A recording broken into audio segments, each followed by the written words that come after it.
लांजीगढ़ गोष्ठी शिक्षा परिवार अनुकूल प्रकाशित शैक्षिक पत्रिका वंशधारार भव्य उन्मोचन समारोह विश्वनाथपुर कल्याण मंडप ठारे अनुष्ठित हो जाइछि। पत्रिका को पारंपरिक घुमुरा वाद्य सह मंचासीन अतिथि माने उन्मोचन करथिले।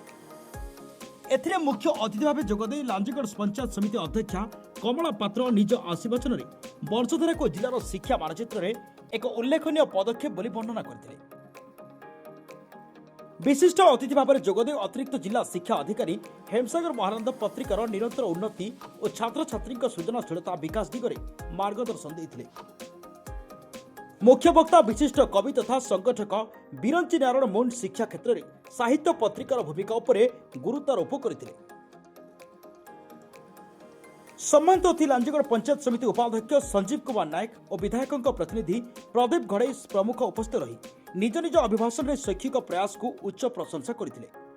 पत्रिकार संपादक तथा गोष्ठी शिक्षा अधिकारी रुसिया मेहर संपादकीय वक्तव्य कहले जे वंशधारा केवल एक पत्रिका नुहे बरं यह लांजीगढ़ अंचल शिक्षा साहित्य और संस्कृति दर्पण रूपे कार्य करिब। प्रारंभ में गोपबंधु हाईस्कल विश्वनाथपुर शिक्षार्थी वृंद एक मनोज्ञ स्वागत संगीत परिवेशन करथिले।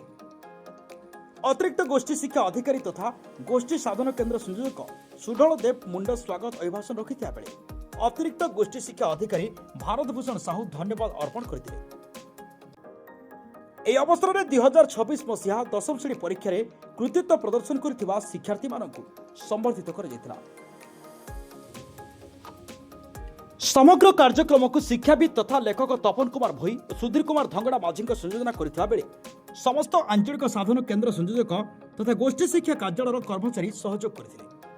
अंचलर बहु शिक्षाविद शिक्षक शिक्षयित्री अभिभावक और छात्र छात्री कार्यक्रम उपस्थित रही एक नूतन शैक्षिक पदक्षेप को स्वागत करथिले।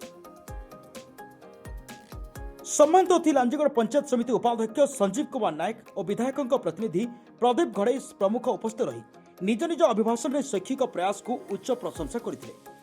पत्रिकार संपादक तथा गोष्ठी शिक्षा अधिकारी रुसिया मेहर संपादकीय वक्तव्य कहले जे वंशधारा केवल एक पत्रिका नुहे बरं यह लांजीगढ़ अंचल शिक्षा साहित्य और संस्कृति दर्पण रूपे कार्य करिब।